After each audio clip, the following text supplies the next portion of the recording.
What's up, friends? Welcome back to another episode of the Dr. Joey Munoz Show. In this episode, I took a deep dive into TRT, testosterone replacement therapy, with my good friend, Dr. Adam Hotchkiss. Adam is an expert in all things hormones, and he shared his expertise with us here on the show today. We talked about what even is TRT, what are different forms of TRT, what are some symptoms to look for to determine whether you need TRT, what are the differences between TRT and just taking steroids. We discussed the different forms of TRT, as well as some potential risks associated with the use of testosterone. Some of those include perhaps infertility, cardiovascular disease, prostate cancer. Some of those are a little bit exaggerated, and we discussed why that is, and the risk of some of those things can be mitigated tremendously with proper use. And Adam gave really great information and detail on all of those different topics.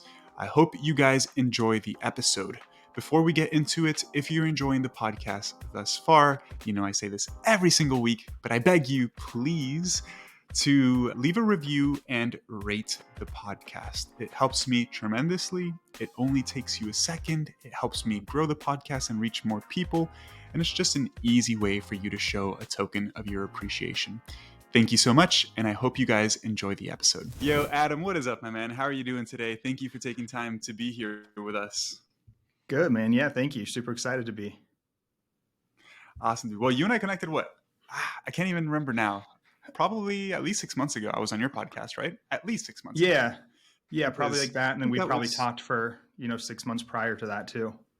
Yeah, I think that was right before I launched my podcast. I don't think I had my podcast when I came on yours. It was either somewhere around there. Yeah, you and a couple of other friends really inspired me to do this because I don't know if you remember, I was trying to do YouTube, and as you know, it takes a lot of work, right? And I always jokingly say like a podcast is like a lazier form of doing content, right? Because you can just have an organic conversation. But it is really cool to connect with a ton of people like you and other professionals and get to have a deep conversation on some topics, which, as we've talked about, is missed on social media, right? Yeah, for sure. No, I love the podcast format for that reason, because it's just like, it's kind of like you said, it's really easy to do. You just have a conversation, record it, but it's hard to get taken off for sure. Yeah, dude, I know I've told you, but guys, and I'll link this in the bio. If you guys want to check out like literally one of the best YouTube channels in terms of quality of content, please check out Adam. Dude, your videos are amazing.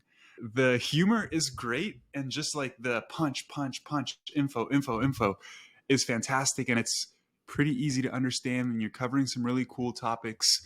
So I definitely highly encourage everybody to go check it out. How did you get so like deep into YouTube, man? Because I think last time you and I spoke on your podcast, I think you were just starting off with the YouTube and like not taking it super seriously yet, right?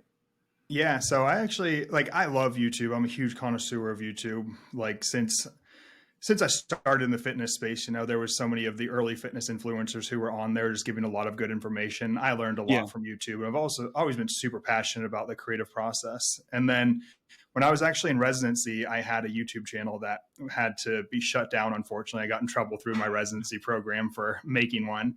And that's bullshit. It was like it sucked. It was a whole ordeal, but it was during COVID, and there was times when if you weren't like on wards at COVID, then you got sent home because they tried to minimize anybody at the hospital. And so I was, I couldn't go anywhere. I wasn't even working. So I'm like, I'm going to learn like videography and photography. And I kind of taught myself.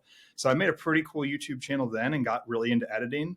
And then it got shut down and I was pretty jaded on it. But now that I'm like, a free agent, not a resident anymore, I was like, yeah, I might as well do it again. But it's different. The times changed so much. Like, back then, fitness influencers you and I grew up, they got away with just holding the camera out and being like, hey guys, what's up? Today I'm going to go hit chest. But these days, like by the time you say, hey guys, people are like boring, next.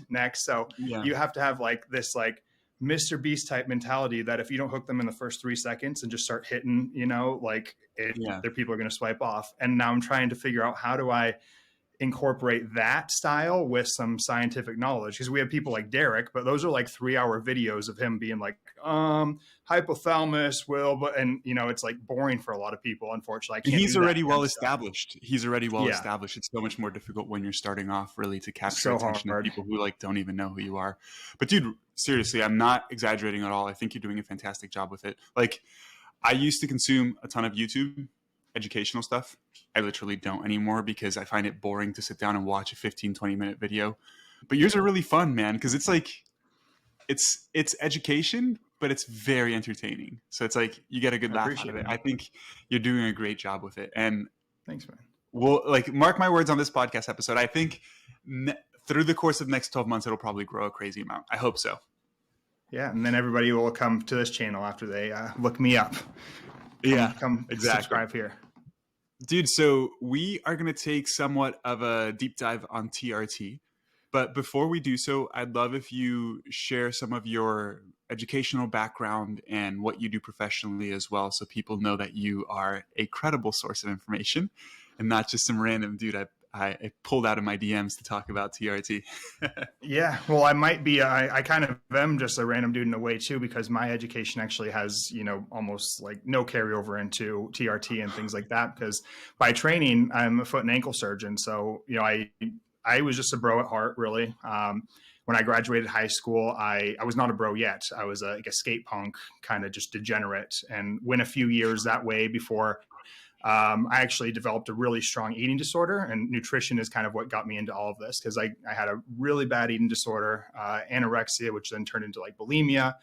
And then I just started going down the wrong path with like drugs and partying, nothing too hard, but just not doing anything, great for society, essentially. And then there was just one day it hit me like, I'm not doing anything with my life. And I think I should, basically. And, I think that I can change some things. And that started by getting a gym membership. But even in my degenerate years, my personality is always that of like, if I start something, I'm going to do 110%. So like when I got the gym membership, I also shaved off my long hair. I bought a whole new wardrobe. I just completely changed overnight. And that also entailed like, if I'm going to do this gym thing, I'm going to do it right. So I started diving into textbooks and forums and everything. And I got super into science. And that just kept accelerating. Like, I'm going to be a personal trainer. Oh, I'm going to go be like an x-ray tech. I'm going to be a nurse. And then I just kept going up. And then eventually, I was like, you know what, F this. I'm going to go all the way and become a doctor. So I went to school a little bit later, started at a community college, and went to undergrad, and then, went and got my medical training, residency and everything. But I really wanted to work with athletes because that's kind of what got me in. So, I went down the podiatry, foot and ankle route, working hopefully with athletes, but I quickly found that we actually weren't working with much athletes. Maybe 5% is like trauma and sports med. And the other 95 was a lot of diabetic wound care and limb salvage and limb reconstruction due to diabetes. And that sucked because here, I'm coming in with this passion for fitness and human optimization. And then I'm doing the exact opposite. I would have guys who would come in diagnosed with pre-diabetes, and I'd have a conversation with them like, hey, look, you can stop this. You can reverse this. Let's do X, Y, Z. And they wouldn't. And then they'd come in with a diagnosis of diabetes. And then I'd be like, okay, checking their feet, nothing yet, but you got to do something about this. You can still reverse this. They come back 6 months later, they've got a wound. 6 months later, we're cutting off a toe. 6 months later, a foot, a leg. And then after you cut off a leg, within 5 years, 50% of those people are going to die. So it's like, it was so depressing for me. Along that journey, though, also when I was into bodybuilding, again, I do everything 110%. I got really into steroids and, performance enhancing drugs, because I wasn't just going to work out. I was going to be the best person at ever working out. And, I also had the body dysmorphia and all of that, the previous eating disorder was there too. And so now it wasn't about restricting my calories and being as small as possible. Now that eating disorder switched into let me be the biggest thing possible, and I need drugs to do so. So I got really into the underground world of performance enhancing drugs. And we were just talking about Derek a minute ago, like, people like that. He was just recently on Peter Attia's podcast, and I saw so many, like, even MDs on there saying, I'm an endocrinologist and this guy knows hormones better than I do. And it's true. Like, the hormone space really isn't very well elucidated in medical, in medical schooling, rather. It's this very niche group, very esoteric. And honestly, a lot of the bodybuilders and these biohackers and things online honestly understand this stuff a lot more than your standard MD or DO endocrinologist, because they're dealing more with like, hypothyroidism, diabetes. They're not really dealing with testosterone much, and they don't dive into the literature as much as nerds like myself and Derek did. So Derek actually came to me and was like, hey, I know you're really into this space like I am, and you've got all this medical training. Do you want to like join me and, work at this Merrick place and do all this, TRT and stuff, which was great. So I was able to merge my two worlds, because I wanted to definitely do more of that preventative, or even taking a healthy guy like yourself and making them better, rather than we'll wait until you're so far gone that we can start to treat it, because that's the way the medical community is right now, unfortunately. Yeah, that's a great story, man. I didn't know that about your past. I didn't know you had an eating disorder prior. And I'm happy that you shared that, because I feel like eating disorders are spoken about mainly in female populations, right? And perhaps for whatever reasons, men don't talk about things as much. I know I'm going a little bit off topic here, but what were some of the things that helped you improve your relationship with food?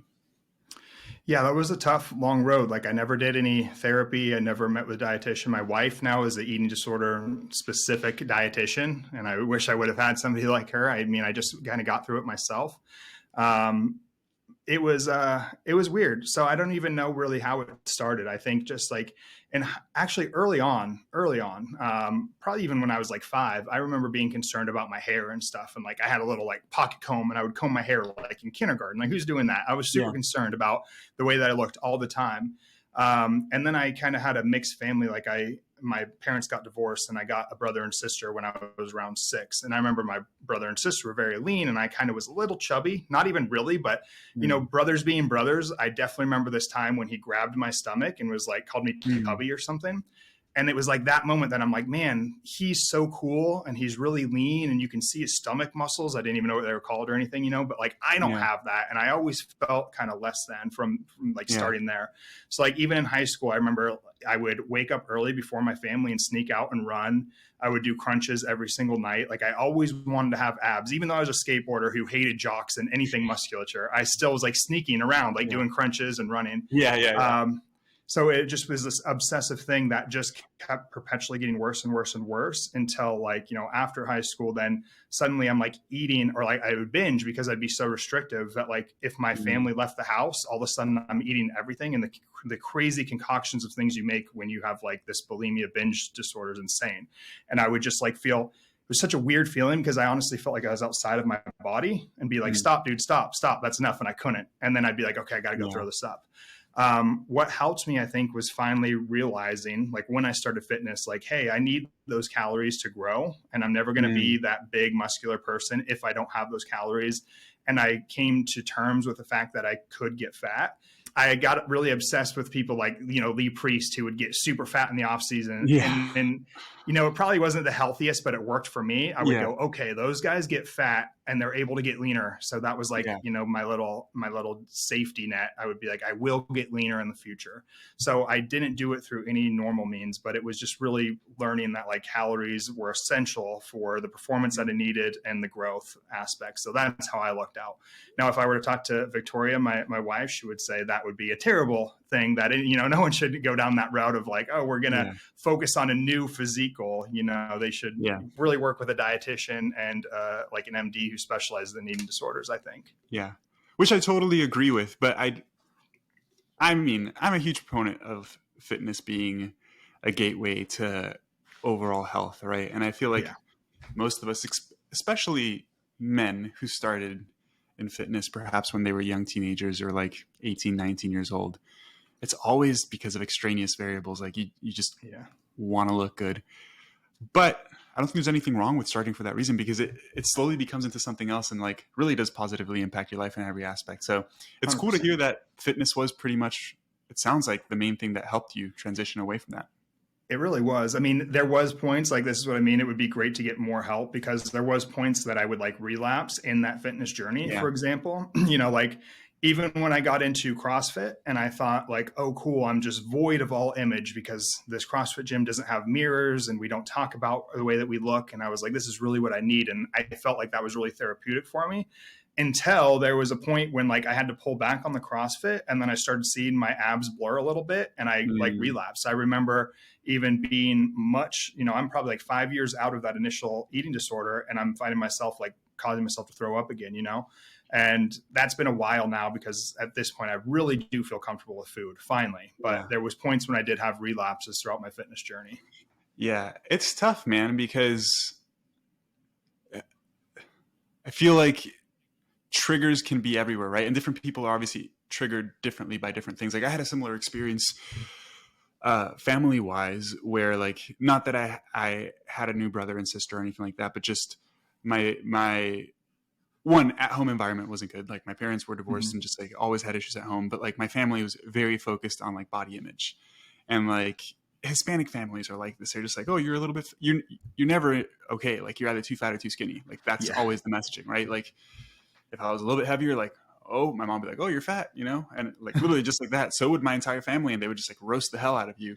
And then if I lost some weight, which I often would, like just by exercising a ton and literally not eating a lot, and they're like, oh, now you're too skinny. It's like, holy shit, man, like you can't win here, right? It's really damaging. That's one of the reasons why I don't know if you saw the video that I posted this morning talking about what's his name, Bobby, the Flav City guy. And I know he's not doing this with bad intention, but he made a video with him and his daughter at the store, and he's like, this product has X chemical, I forgot what it was, or natural flavors or something like that. Is this Bobby approved?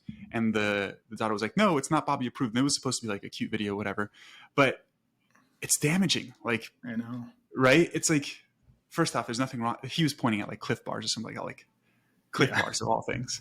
And then it's just like, you don't know how kids interpret those things or what kind of effects it has long term. And it's tough because I'm sure he's a good dad and he didn't mean any ill will with that, right? But it is important, man, especially because kids are so impressionable. That's one of the things I think with my son. It's like, it's tough because I have a background in nutrition and I know how I would want him to eat, but I don't want to put that pressure on him, like, oh no, you have to eat this because of protein and your micronutrients and blah, blah, blah. It's like, it's a fucking kid, but man.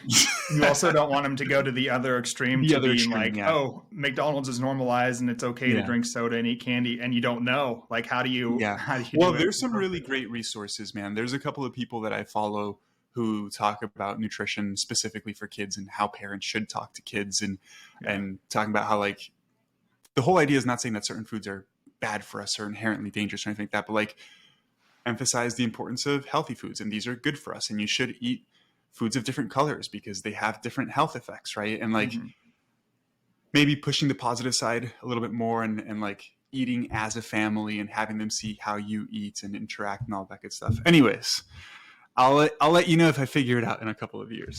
Yeah, it's tough, man. That stuff's really hard. Yeah. There's so much going on. Our baby's only 1 year old now. Everybody listening, I promise you we're about to talk about TRT. But our baby's 14 months old, and we just took him on a cruise. And he was eating, I gave him lobster, I gave him smoked salmon, I gave him escargot, and he was just like eating all of it, loved it. And I was like, hell yes, I hope this doesn't change. But it was like a proud dad moment. I'm like, all right, he's not that picky of an eater. And then I found out that they become pickier later in life. So we'll see how that goes. Yeah, it's crazy. There's like total other eating disorders, like something called ARFID, which I didn't know about until Victoria, got into this, where they're extremely picky eaters. That's like an eating disorder in and of itself. It's crazy. Yeah, totally. Never know what you'll run into. Let's talk about TRT because it's a hot topic, right? And I think, well, I guess TRT has been a hot topic forever because people care about testosterone. People want to build muscle. People want to feel good. And there's a lot of great information, a lot of shitty information. There are right ways of doing things. There are incorrect ways of doing things. People don't even know if perhaps they should be looking into TRT. So let's just start off by discussing what is TRT and what's the difference between something like TRT and then like blasting steroids. Yeah, I think that's the biggest differentiation, the most important differentiation. So TRT, as the name implies, testosterone replacement therapy. Like we're literally trying to simply replace, it should say like testosterone replacement of physiological levels of testosterone, is what it is, because these days TRT has just become synonymous with steroid use. And it kind of sucks because there's a lot of people who now for like financial gain are exploiting that. So many people advertise to everybody that they need TRT because they tell them that if they're going to be on TRT, then suddenly they're going to look like their favorite influencer, essentially, And that's not the case, because all it is doing is taking you from a low level, hopefully actually clinically low, and giving you normal physiologic. So you should have the exact same ability to have the gains that any other natural would. You're essentially just a natural. You're making yourself a natty person, is what it should be at the end of the day. So, taking like a 500 or a 600 and then turning that into 1500, if you didn't have the physiologic capability to produce 1500, that's not TRT. That is now like actual, I would say, steroid use. So that's a big difference. Really quickly to interject there, sorry, because people listening probably don't know what you're talking about by 500 or 600. Right. You mind clearing up a little bit on there? Yeah, so this is also a really big point, is what is physiologic normal? And I'm talking nanograms per deciliter. That's pretty common US, if other countries have other ones, but nanograms per deciliter. And the hard part here is that in the US, we have this extremely wide range from like 200 nanograms per deciliter all the way up to mid 900s. And even as a layperson, you can recognize that's a massive difference. And 200 probably feels a lot different than 900. The unfortunate part, definitely in our current medical system, is that if you're at like 201 and your endocrinologist sees that, they're going to say you're within normal range, like your symptoms are made up, here's an antidepressant. And that happens a lot, unfortunately. Or, go get some sleep, go exercise, or, just dismiss them, which those are good advices as well. But, there may be actually something physiological going on here. So those are the ranges. What we kind of in the space have determined where most guys feel optimal or their best is probably somewhere around 600 nanograms per deciliter. And you kind of get to that point by looking at the overwhelming majority of young, healthy individuals, like your top optimized individual, like yourself, Joe. You probably, I would say, are in that above 500 because you're doing everything right. I would imagine if we tested, you'd probably be like that. Most guys who feel pretty good, who perform pretty good, have decent libido, good mood, energy levels, and they're natural are usually somewhere above 500. So then the question, becomes well, if you have a 300, even though your endocrinologist says that that's normal, is it, and should treat it? And there's some people in the space like myself who'd say, yeah, maybe. Yeah. And so what would be some of the symptoms that people would look for, right? So here, let's talk about some things. Let's talk about objective biomarkers, which we know that total testosterone is not the only marker, right? Mm-hmm. We should perhaps be looking at some other things like free testosterone, for example. And we could talk a little bit about the physiology there, like what are the different mechanisms as to why is there a difference between free testosterone, total testosterone, what even is the difference, some sex hormone binding globulin stuff. And then we can talk about some actual outcomes, like what are some side effects, or I should say symptoms of perhaps low T that people should look into. Yeah. So on the objective markers, like you're saying, so the objective, that's actual data, like lab work. What I was just spewing off about earlier, the total, the amount that your body puts out in total. Now, hormones need carrier proteins to get around the body. And that's usually, like you alluded to, sex hormone binding globulin is one of them. Albumin is another one of them. So those two make up the vast majority of binding up our sex hormones like testosterone, DHT, estradiol, things like that. So when you measure, you also should measure your free testosterone, which tells you the amount that is not bound. And then there is this hypothesis of the free hormone hypothesis that, it's actually that governs how a man feels and performs, etc. I personally kind of push back against that because, I think that the way that I look at it, again, just when I was looking at it from a layman's perspective, it just makes sense that why would our body make 700 nanograms per deciliter and only use 20 of that? That would be the most inefficient system that our body has. And as a scientist, that the body usually doesn't do things to excess and excessively. It's very, very coordinated and it knows what it's doing. So I think that, people like these TRT clinics have really clung to this idea of free testosterone. And it's a way that they can tell a guy who has a 700 but has a free of 10 that they're suboptimal and actually require testosterone. And that's not the case always. It's a very nuanced thing, and it really requires a lot of other metrics to look into. But there's, Also, I should say that the guys who have the highest levels of SHBG, sex hormone binding globulin, are usually the healthiest, because Mm, SHBG is actually a good marker of metabolic health.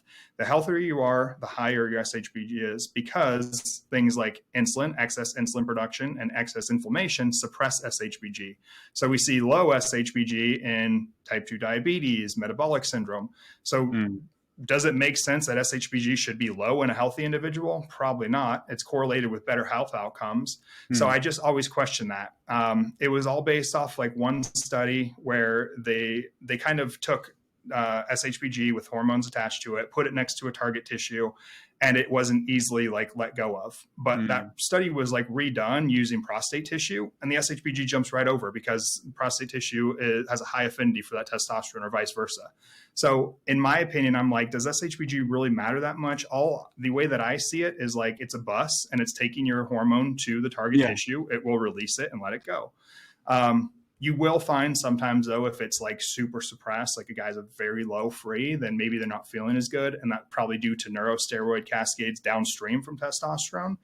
And there may be some validity to that. But like, if you're saying like, oh, I've got a 9 free testosterone, that's why I'm not making gains, probably not. I would push back against that personally.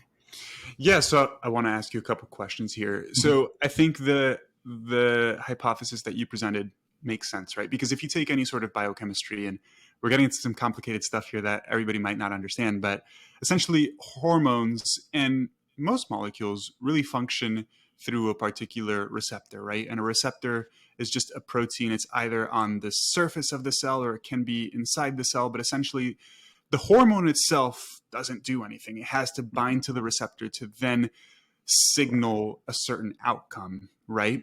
And receptors can have, or I will say this, different molecules can have different affinities to other molecules, right? Mm-hmm.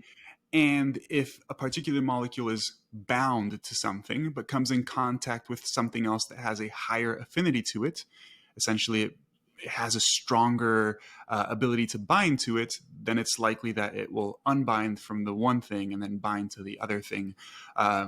So a couple questions here that, again, you might know the answer to these or might not. I definitely don't have any idea of the answer to these.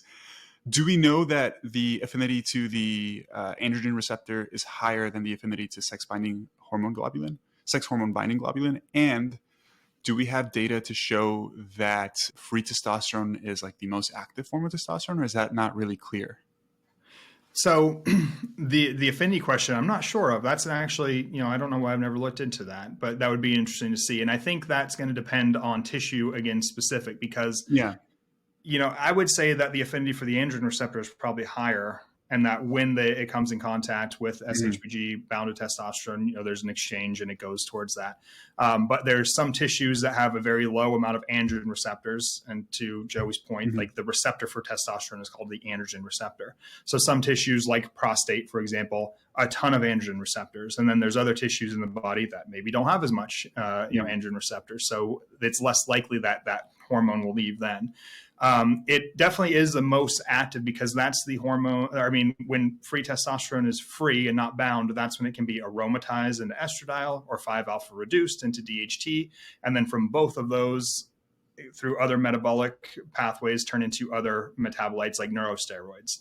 So that's Mm. where it definitely is the most active, because when it's bound, it can't be turned into anything else. It can't interact with the androgen receptor, et cetera. Okay, cool. Yeah, and is there I know correlation doesn't mean causation, but is there a stronger correlation between concentrations of free testosterone versus total testosterone and symptoms of hypogonadism? Yeah, the symptoms, I think it does play a role. And again, it's not everybody. And this is where the stuff gets super nuanced and really tricky. I personally don't even like thinking about levels whatsoever. And I wish that we would just kind of get away from ranges, Okay. but it's also hard. And this is why, though, I've met professional athletes, for example, one who's allowed me to talk about this. I met with Jason Khalipa and looked at his labs. And I personally think that he's actually natural. And this guy won the CrossFit Games. He could be lying for sure. Everybody could be, but like he really came off like he had no idea what any of this stuff was. He was really, really interested, kind of baffled by the whole like steroid Yeah. thing.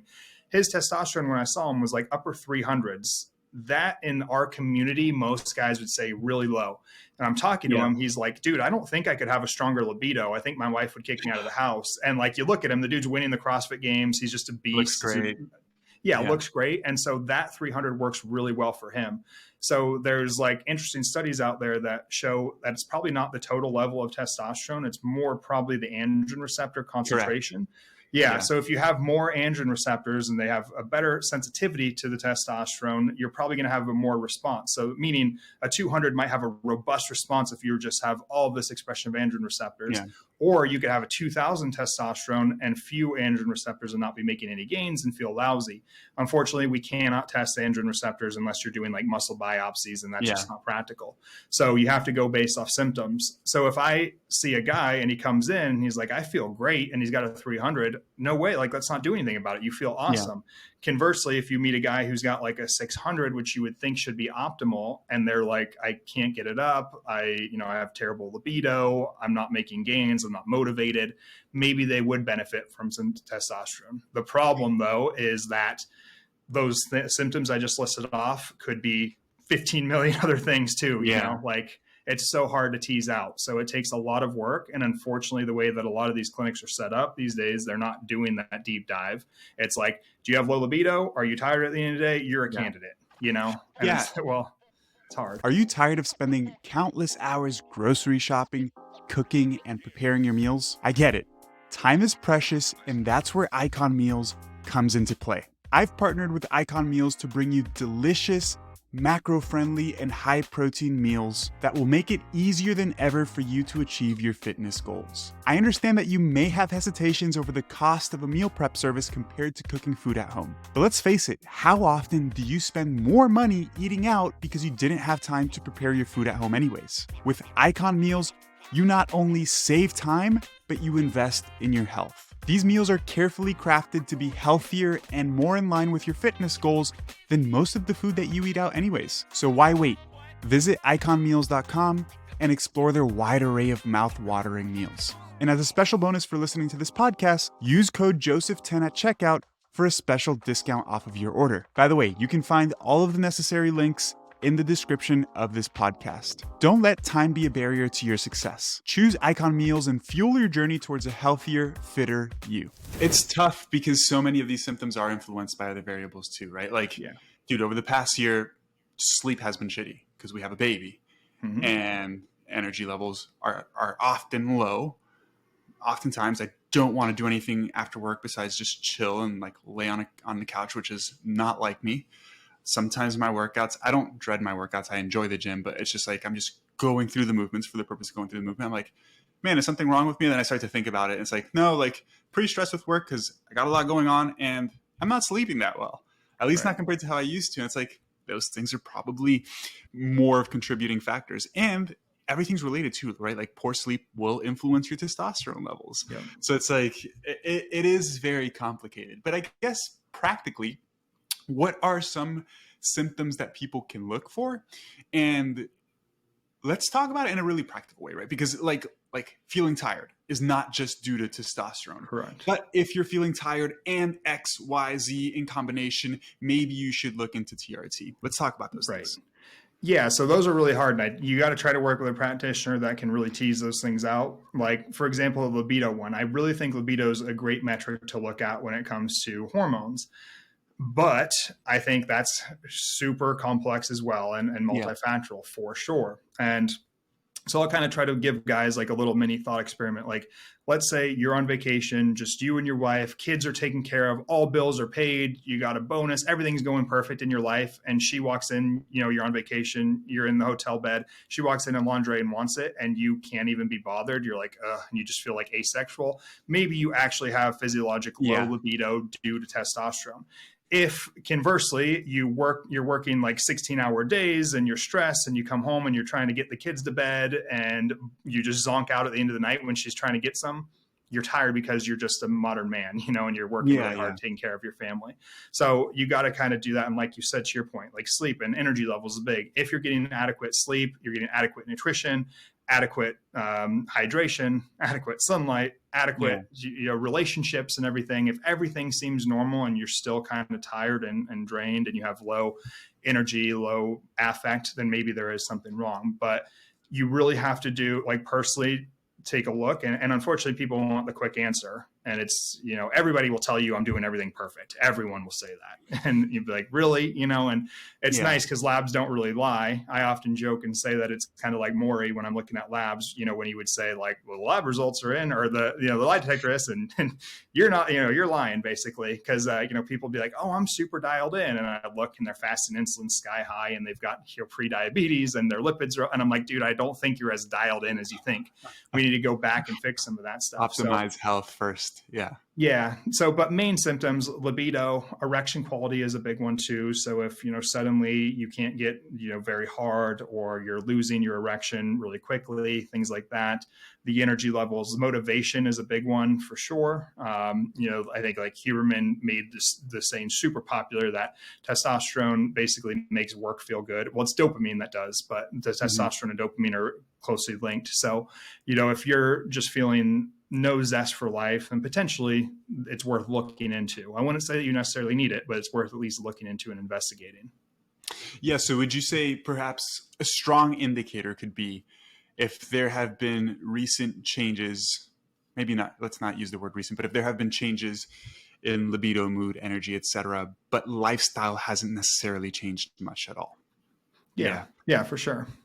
And That then, makes sense. but too, maybe that lifestyle is just now catching up with you, and it was never optimal to begin with, too, right? So so nuanced for sure. You got to do a lot of deep dive, and it's really, it's just like haphazard to just jump on TRT when you've got some of those symptoms without doing a thorough deep dive on every aspect of life, even outside of lab work.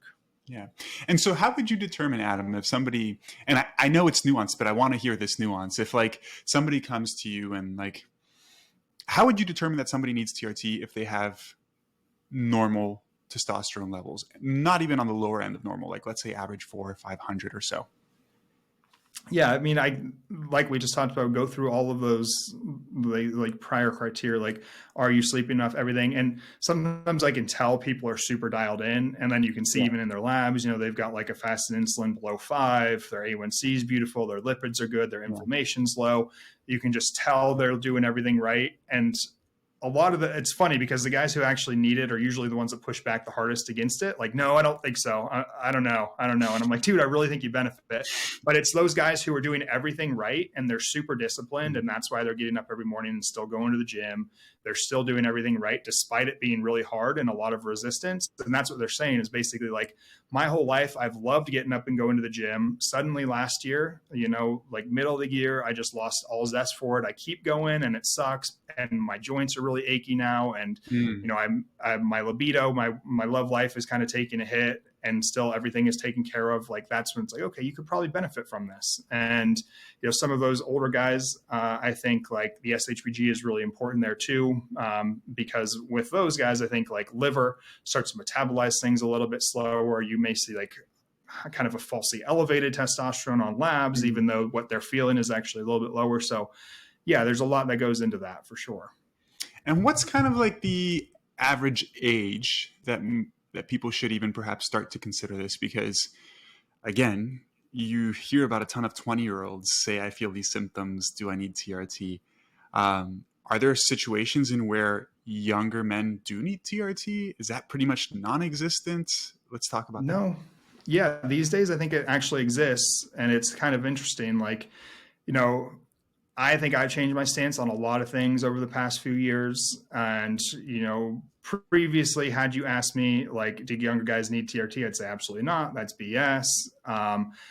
I don't know why, but it does seem like a lot of younger guys are having issues at a lot younger ages than previously. And maybe it is related to some of these like endocrine disruptors, plastics. I don't know for sure, but it's certainly a possibility, where before I would have said that's complete pseudoscience, BS, not true.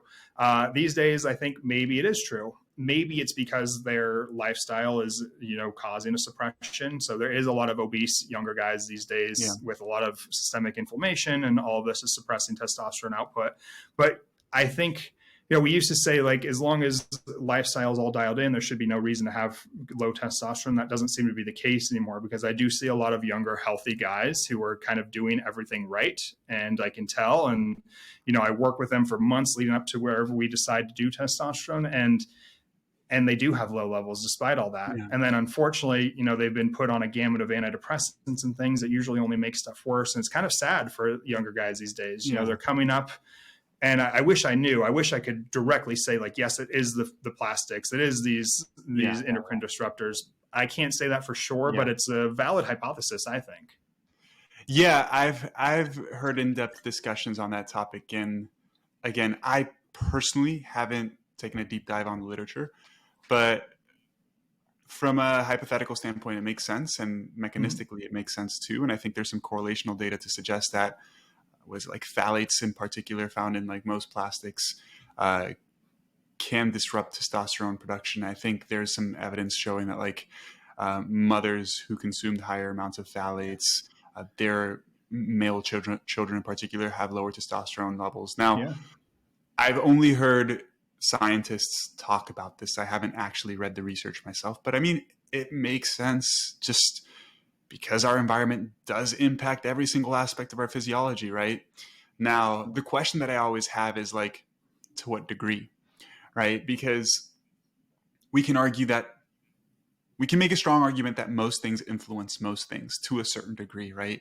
And it's just like, man, people blame like this one thing, and yes, maybe it's playing a role, but like all these other things, like being significantly overweight, physically inactive, not having a strong like social circle, that's so important, man. Like having friends that you enjoy being with, having family that you enjoy being with.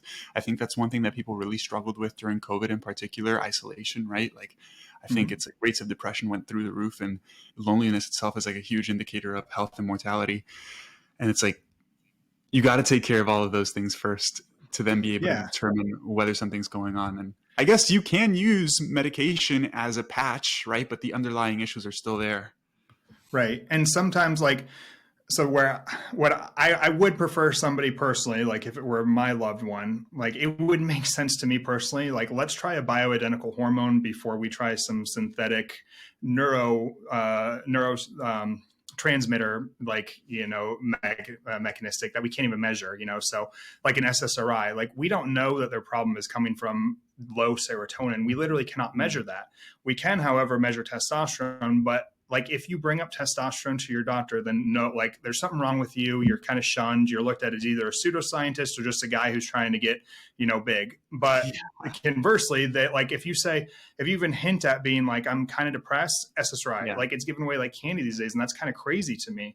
It's kind of sad. And I don't like to be the conspiracy theorist, but it's so weird that like we'll just, peddle this to anybody who wants it. But when it comes to like a bioidentical hormone, that's a no-no. It's kind of weird. Yeah, it is sad, man, how quickly some things are prescribed, right? For whatever reason. This actually hits home a little bit. Like one of the things so after pregnancy, after my wife gave birth, we were in the hospital for 10 days because my wife was having really bad high blood pressure issues. And keep in mind, she's really healthy. She's young. She works out, never had any issues with blood pressure or health in general. Anyways, she had really bad white coat syndrome because she knew that her blood pressure was what was keeping us from going home. And so anytime they came in to take her blood pressure, her heart rate would go through the roof, her blood pressure would skyrocket. And of course, they would use that measurement to determine whether or not she was okay to go home. And they kept upping her dose of different medications, et cetera, whatever. Eventually, we went home. And so she was pretty anxious about that for a while, and then it subsided. And then that anxiety literally just resurfaced out of nowhere, where she was feeling really anxious about certain things. And I think that's fairly normal with a new mother. But then she was taking her blood pressure because we had a cuff, and it was making her nervous, and it was going up again, and it was kind of spiraling in the wrong direction. I'm like, oh, this is not good. And so I guess men also think more logically. I'm just like, don't worry about it. It doesn't mean anything, right? Which obviously didn't help at all.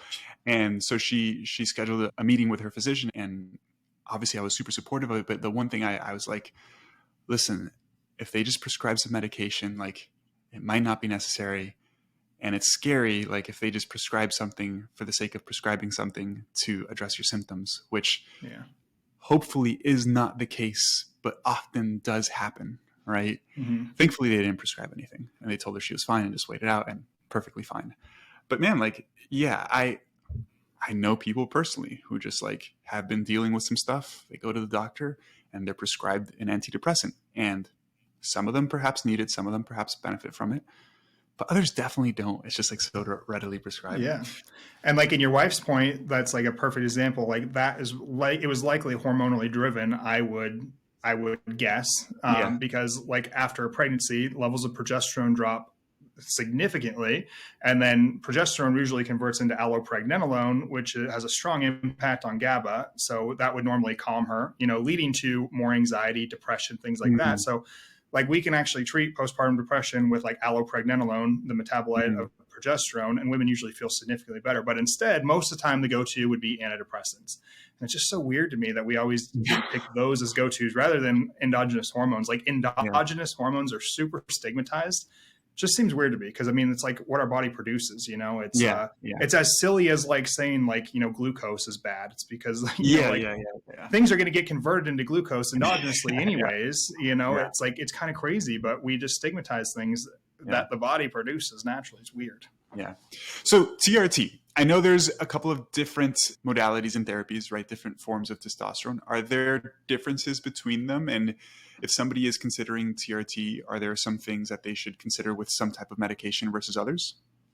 Yeah, significant differences for sure. So there's a lot of different routes of administration. So we have everything from like you could do a nasal inhalant to like surgically inserting a pellet to injection to cream. I think that's probably all of them for now. Oh, there's oral forms as well. So there's a lot, but this is another part where I think like the endocrinology societies have this like really wrong right now. If you were to, I just did this last night, I looked in Hippocrates, which is kind of what we look at for prescribing medications, the gold standard.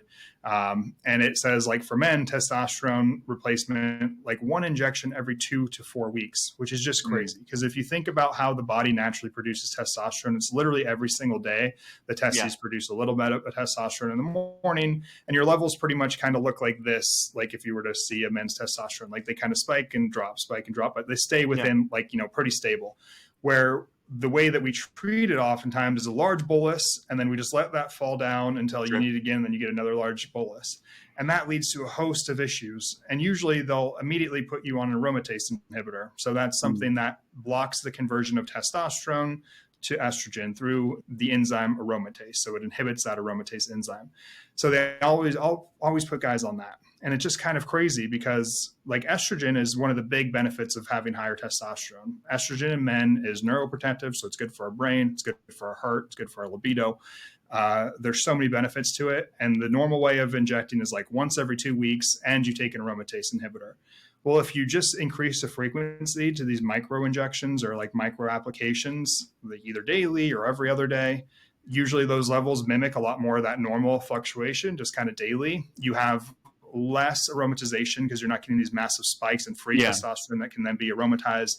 So there's usually no need for an aromatase inhibitor. I mean, these are female cancer drugs usually that guys are just going on, and then they're dealing with a whole new host of issues of having low estrogen. So, and this is just standard of care, honestly. And that's why there is a lot of pushback for sure. Like, I love the scientific community. I love medicine, but in a lot of ways they kind of are still, blinded, and they're so hesitant to ever look at anything that isn't like, doesn't have a randomized control trial to it. They'll be like, nope, like we saw this in the 40s. There was randomized control. It was one injection every 2 weeks, and that's fine. Yeah. You talk to any guy who's been on one injection every 2 weeks versus every other day, and it's night and day difference. So I think the best route of administration is probably injection or cream. Cream's a little bit more tedious because it's a twice daily application. And then with cream, like for yourself, probably wouldn't be a great modality because you have a newborn, it's on your skin. Even though it's usually in your groin, it can still get on your hands, and you could transfer it to them. You could transfer it to your wife. So injection's usually the best. The pellets are kind of equally as bad as those spaced out injections because you're really reliant on how fast your body is going to break down and metabolize those pellets. And for everybody, that's different. So sometimes you get a massive spike really high, and you see some guys like their levels are coming back in the 3000s, and then they drop all the way down to like, low hundreds. They feel like crap before they get another one put in. The nasal thing seems interesting, but I think it's a three time a day, like nasal inhalation. I can't see anybody, sticking to that. So Yeah. for now, gold standard, probably just injection. Hey guys, some of you may not know that I'm the scientific advisor for a supplement company called Outwork Nutrition. I help with the formulation of new products to help ensure that they're effective and backed by science. Unlike many other supplement companies out there, we don't rely on exaggerated claims or flashy marketing tactics. Instead, we let the science speak for itself. We take pride in formulating products that deliver real results, helping you achieve your fitness goals in a meaningful way. If you're in the market for supplements like protein powder, pre-workout, or recovery products, make sure to check us out at outworknutrition.com. And as a thank you for being an avid listener of this podcast, use code Joey for an exclusive discount at checkout. You can find the link to our website down in the description of this podcast episode. Remember, our goal is to empower you with science-backed supplements that truly make a difference. Choose Outwork Nutrition and elevate your fitness to new heights. What about oral tablets? So the oral, I'm not super familiar with. I think it's Undecanate is the one that's like FDA approved. My concern used to always be kind of like liver toxicity, but I did look into it and it seemed like it was pretty safe on liver. But I think, again, it leads to that same thing where you're getting a large bolus and it kind of teeters off. Okay. It's also very expensive. So it's usually cost prohibitive for a lot of guys. Yeah, that's interesting because so many people are definitely, let's not even say afraid, but definitely want to avoid needles, right? Yeah, And the sure. idea of having an injection daily or even every other day seems like that's also a big ask, right? It's tough. Yeah.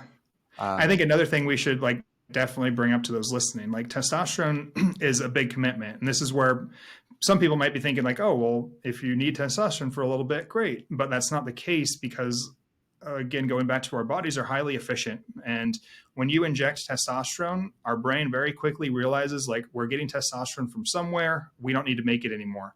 So it shuts down shop, lights off. It's no longer making it on its own. So that's twofold. One is like the testosterone in the brain through the hypothalamus and pituitary, the signaling stops. So your signaling hormones, luteinizing hormone and follicle stimulating hormone just drop to zero. And then your testes stop producing testosterone. They also stop producing sperm at that time. So you run the risk of infertility. So that's why it's like a really big thing that you should consider before ever going on. Yeah. And that's why, I try to talk these young guys out of it because you're potentially looking at a lifelong commitment of possibly like daily to every other day injections for the rest of your life. Like, think about, could I do this for 40 more years, 50 more years? Yeah. And am I fine with the chance of not having children? That's a big deal. Yeah. So it's not something to just hop on willy-nilly. Yeah, it is a big deal. And what about people who come off testosterone with, I know there are some things as like post-cycle therapy that people use that term to talk about different medications to help stimulate testosterone production again. But let's say somebody just comes off it, just stops using it. Is there a period of time where your body will regain the capacity to produce testosterone? Yeah, I think the biggest determinant there is like how long were you on? So if you were on for 3 months, probably a lot easier to recover than if you were on for 3 to 6 years without any signaling to the testes. Usually, I think our signaling hormones kick on pretty quick. So the hypothalamus and sends a signal to the pituitary, and the pituitary isn't only responsible for luteinizing hormone and follicle stimulating hormone. Yeah. It produces a ton of other hormones, so it still produces those hormones. It just stops those other ones. So usually the pituitary is pretty quick to come back on because it's been being used that whole time. But the testes have basically become like this vestibular organ that's just like sitting there unused. It atrophies, it shrinks up, and it scars over. So it can have scar tissue, and it can be really hard to get the testes to produce testosterone or sperm again. So, like myself, like I said, I started using PEDs at a pretty young age. At this point, it's probably been a decade of being on some type of hormone without endogenous production. It would probably be very hard for me to get my testes to produce again because I'm sure that they've got a lot of scar tissue and are just kind of dormant. So that kind of depends. But if you've just been on for a few months and you come off without any other drugs, probably it'll be an arduous process where your levels will probably be very low for a little while and then slowly climb back up. So would you say there's some drugs to take? Would you say infertility is a much bigger risk than long term? The infertility one is tricky because I think, we all know bodybuilders who are on the stuff year Yeah. round at massive doses and Yeah. still have children. Yeah. And then occasionally there's the sad story of a normal guy who needed TRT and is now infertile due to it.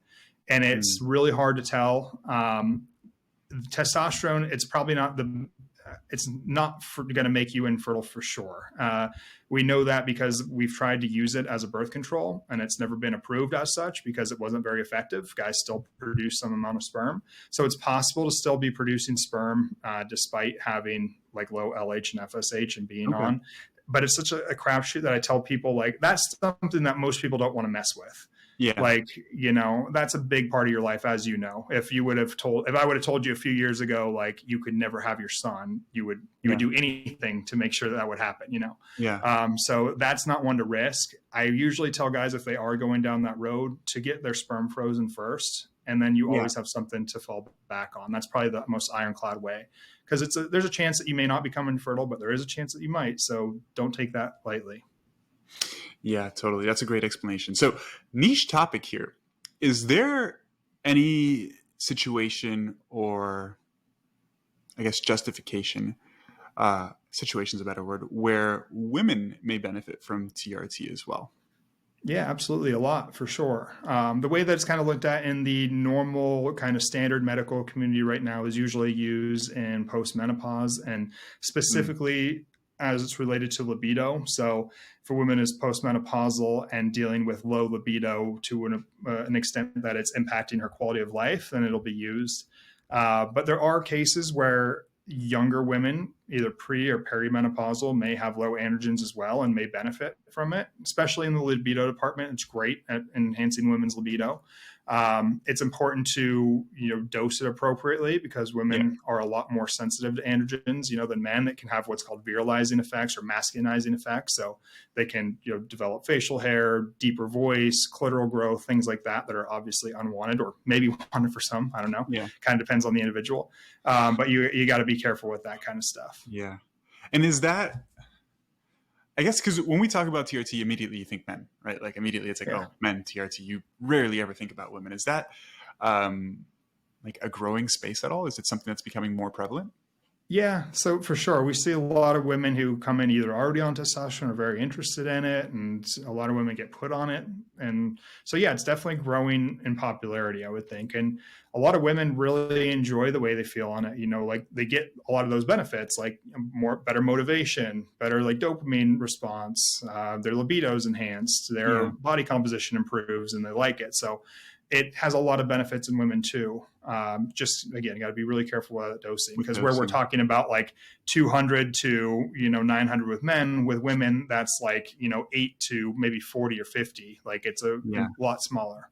Like a tenth of it roughly, or even slightly less than that, right? Yeah, dude. So last couple of things I want to talk about here because oftentimes people are also really scared of potential health related side effects. I'm not talking about infertility, but cardiovascular disease, osteoporosis, etc. Right? Cancer risk.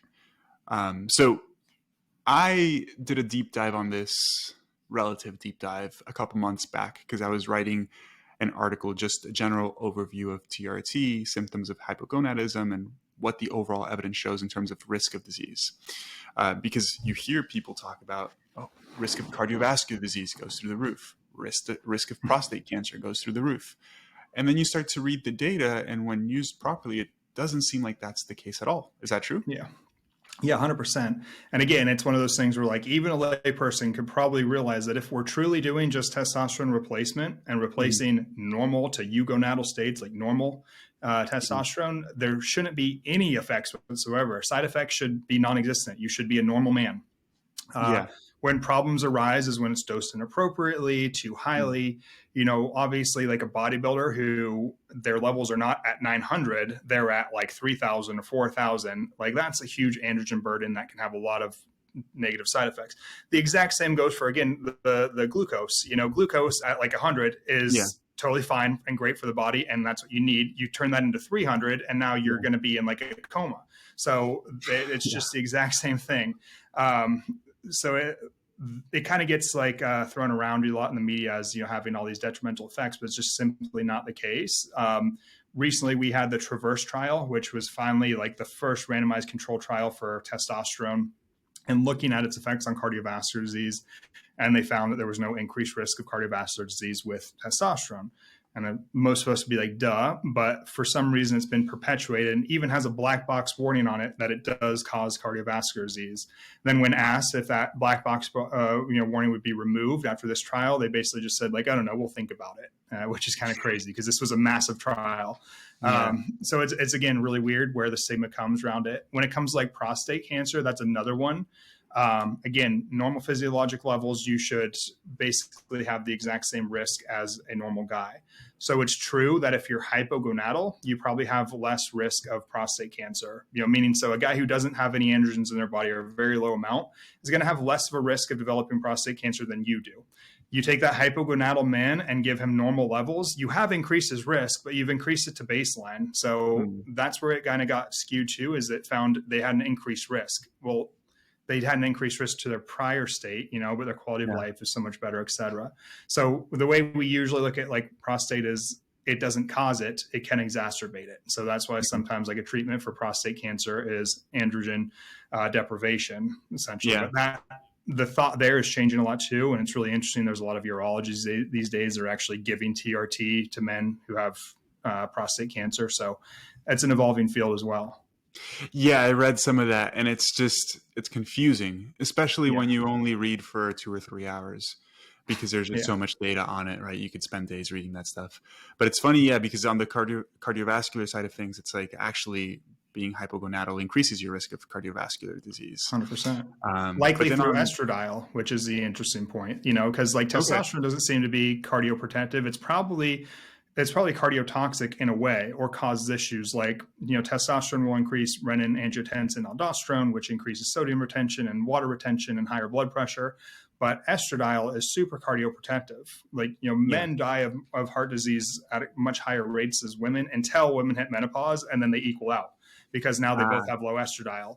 So estrogen's super protective. So again, if we're giving guys testosterone and then crushing their estradiol because we arbitrarily think estradiol is bad for men, we could be causing, negative effects like low bone density, cardiovascular disease, neurotoxicity, et cetera, et cetera. Yeah, people don't understand how physiologically beneficial estrogen is. Like both estrogen and testosterone for both men and women. It's not like one or the other for men and for women, right? And I actually learned a lot about estrogen during my PhD specifically because my professor did a ridiculous amount of work on estrogen. We actually did a ton of work on bone health. I think we talked a little bit about this last time. He was one of the people that discovered that there are estrogen receptors present in the stomach in particular.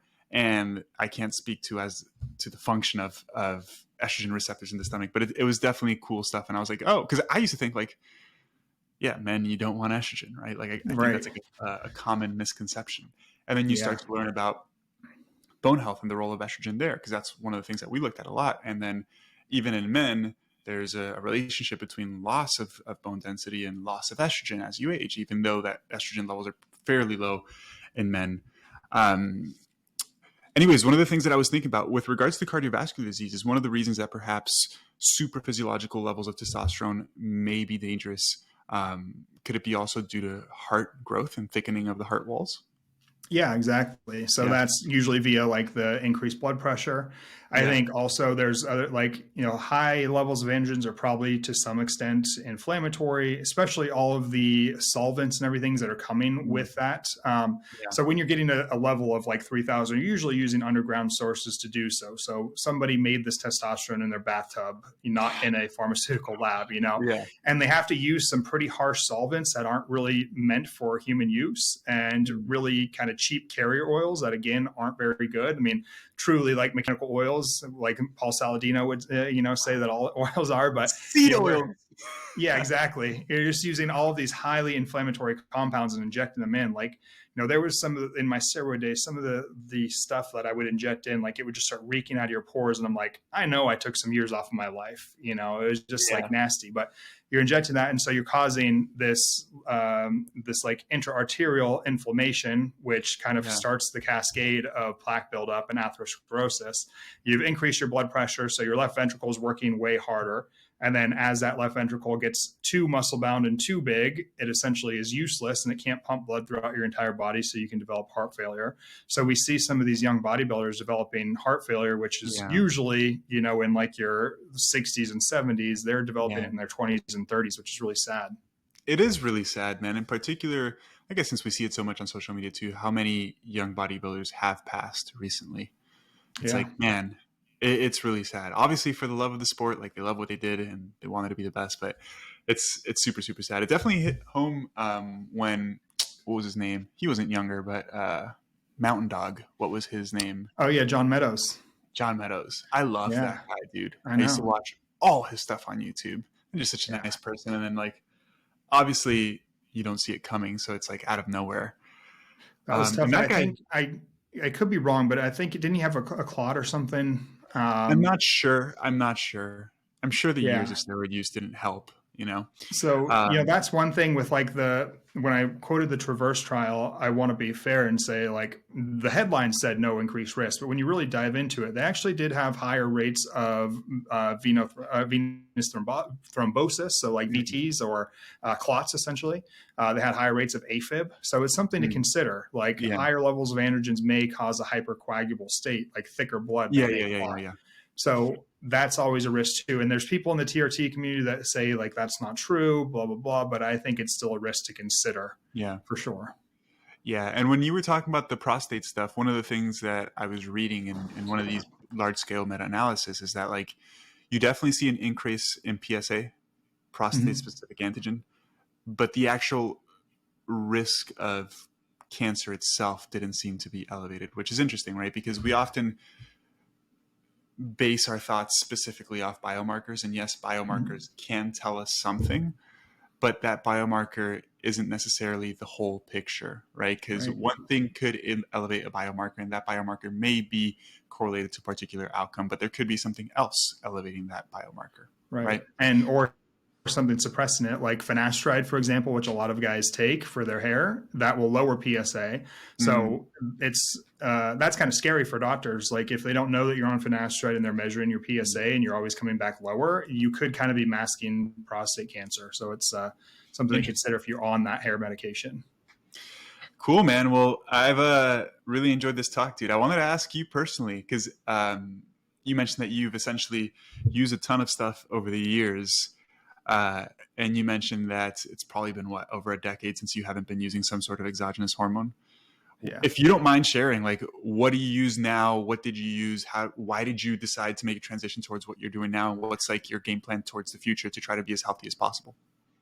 Yeah. So what I used was kind of every and anything. Like I was a human guinea pig. And a lot of that was due to, there was a lot of bad information. And that's basically why I'm doing what I do now, is because there was I was young once and there was a lot of bad information out there. We used to be told that like, you'll get high blood pressure, but don't worry about it because as soon as you're off, your blood pressure will go back down. You're healthy. Don't worry about it.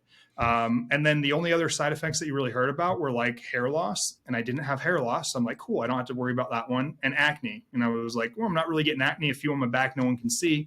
I don't need to worry about that side effect. So then I just started loading everything up because, we had people like Boston Lloyd. I don't know if you're familiar with him, RIP, because he died recently too. Yeah. And he used to tell us all like, you need to be doing 3 cc's of gear a day. Like that, we're talking grams. Like when I prescribe testosterone, if we're doing that, that's usually like 100 to 150 milligrams. And now we're talking bodybuilders and things, we're taking grams, like thousands of milligrams a week. So I did a lot of those things, a lot of things that are not meant for human use, like trenbolone and equipoise. Like these are created for cattle only and have no human trials on them. And I kept running them all up for a long time. And then probably three or 4 years ago now, I definitely felt like it was the thing that scared me. Like cognitively, I felt like I was having a decline. Like I was somebody who had, really excelled in academia when I applied myself to my previous story, I was always like straight A's and I did really well.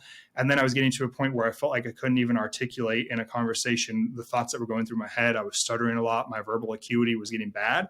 And I started looking into like, maybe it's because of all this shit I'm doing, like, duh. Yeah. And then I'm finding all this literature on the neurotoxicity of androgens and then these specific compounds. So that really scared me. That was the first thing that scared me. And then I started, diving into cardiovascular disease, and I'm like, oh my God, what am I doing? This is just stupid. And I had the epiphany, like, I'm not a bodybuilder, and I always knew I would never be a pro bodybuilder. And then I was like, well, then why the heck am I doing this? It's not without risk. I know all these pathologies. I was just kind of purposefully ignorant previously. Yeah. And so I definitely educated myself, and right away I got off. And then I went to the other hyper extreme again, going 100%, 110% on everything, and got way into longevity. So at this point, my focus is very like longevity driven. Like, how can I have like the lowest ApoB, the lowest inflammatory markers, testosterone just at the perfect level. And currently I only run probably around 100 to 120 milligrams of testosterone a week. Most of the time I honestly forget at this point, and I'm a terrible patient because we would be like really on you, like, make sure you get your injection, don't skip. Like sometimes I go like 2 weeks, I'm like, oh God, I forgot, which also speaks to the point of like testosterone's not that magical, because I can obviously go a long time without even remembering that it's not in me.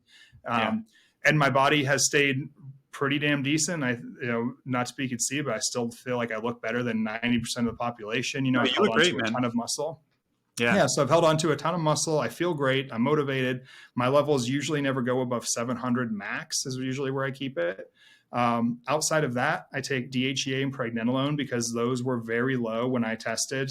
And I think that my prior use just bottomed those out. They were pretty much undetectable. And those are neurosteroids. So those are very important for cognition and your mental acuity. So I backfilled those. Other than that, supplements just like creatine, vitamin D. I do drink a greens powder. One day we'll have to talk about that. I kind of feel like it's just an insurance policy because I don't eat a ton of fruits and vegetables in my day. That's about it. So really, really low now, but my focus is way more on longevity. And I do think like having optimal testosterone levels fits into longevity, not super high, not super low. Of course. Yeah. That's the whole thing about everything. It's like, you want a healthy amount of everything, not too high, not too low, right? Because people like hyperfixate on all this stuff, like blood sugar, you don't want it at 0, right? Right. Cholesterol, you don't want it at 0. It's like people get to the extremes on both sides of the equation, man. It's crazy. But man, don't force me to tell you to eat your fruits and veggies, Adam. Well, I mean, I do, but not nearly to the extent that I should. No, I know. I have the conversation about green powders with clients often because they ask me about them, and that's essentially what I say. I'm like, oh, it's an insurance policy, but like, we're trying to build some healthy habits here. You're obviously not overweight or obese, but many of the clients that I work with are, and it's just like, the green powder is not going to give you the satiating effects that eating fruits and veggies is. It's just going to help you eat less, like focus on the fruits and veggies. And then it's like, everybody does what they want in terms of like where they spend their money, but greens powder can be pretty pricey compared to like a multivitamin, right? That's where I'm like, like if you're short on money, just get the multi, but it is what it is. Dude, I switched from like sorry. No, you go ahead. I was going to say I switched from a multivitamin to the greens powder, just essentially being like, I do have the funds now. And even though it's probably not even that legit, the way that I look at it is like, this is coming from a food source, and I would prefer to get like some type of food source rather than a synthetic vitamin that's made. And then I did the same actually with like, for my fat soluble vitamins, I take like an organ pill now because I do see the validity in eating organ meat, but I'm not about to because I think it tastes disgusting and I don't care. I'll never be cool and have my shirt off and yell at you to eat organ meat. And so I'm like, hey, I'll take an organs capsule because that's going to take care of my fat soluble vitamins, and I'll take a greens drink. But at the end of the day, if I was comparing the efficacy between a multivitamin and those two, it's probably going to have the same exact results. I just feel like if I can get it from a food source, it might be a little bit better. And now at this life, I have the funds to be a little bit better, Yeah, that's a funny way of flexing that you make a better living. It's like, I take greens powders, guys. I don't even take multivitamins anymore. I got that. AG Greens is AG Greens is a flex now for your social status. This is how you know you're doing well in life. You take a greens powder. That's hilarious. Dude, last thing I want to say. It's like not having a phone case. Yeah. like not having a phone case. Yeah, just get a new phone, dude. People who don't have a phone case are not smart. I don't know if I you use know. a phone case or not, but I do. man, the I'm iPhones not that now, rich. it's like they just crack so damn easily. Nothing makes me more mad than that. I'll say I've only cracked my phone case or my phone screen once in my entire life, which I am Nice. proud of because I don't even know where I was going with that. That's a stupid point to bring up, anyways. But but I was gonna say earlier when you were talking about all the different stuff that you were using, I had a buddy of mine, a close friend of mine, who recently came to Tampa, and similar. He actually was a competitive bodybuilder, and he was talking about Tren in particular. And he was like, dude, Tren is my favorite thing in the world. He's like, Mm. you feel like amazing and like the gains are crazy and stuff. But then he was telling me, similar reason to you, he came off of everything pretty much because his blood lipids were through the roof, his blood Mm-hmm. pressure was through the roof, and he started like he was an undergrad taking some nutrition courses, and he was like, this is not good. And so thankfully he also came off a lot of the stuff that he was using. Anyways, man, I think that pretty much encompasses everything. I know you are tight in time as well, so how about you share where people can find you, your YouTube channel, your podcast, and I'll make sure to link everything in the description of the episode as well. Yeah, so the YouTube channel is just my name, Dr. Adam Hotchkiss. I recently switched over just my name, easier to find me. And then the Instagram is same thing, at Dr. AE Hotchkiss. So yeah, link it, a lot easier that way. YouTube trying to grow. I'm hoping Joey's correct here and it will blow up soon, hopefully, because I have a lot of fun doing it. So even if it doesn't, whatever. But yeah, I'd love to meet any of your followers and viewers. Yeah, awesome. Dude, if your YouTube doesn't grow, it's rigged. I'm sure of that. If it doesn't grow, I it is know. a rigged system because your videos are fantastic. And if Derek told somebody me I wanted, cuss too much. He said I need to stop cussing because they're going to suppress my stuff. I'm like, oh, damn. I guess that is a good point. YouTube does Yeah. suppress stuff, unfortunately. Yeah. Dude, if somebody wanted to perhaps reach out to work with you, and perhaps get some blood work done, see if there's some things that they should be doing to optimize their health, what's the best way to reach you? Is that just social media or email or?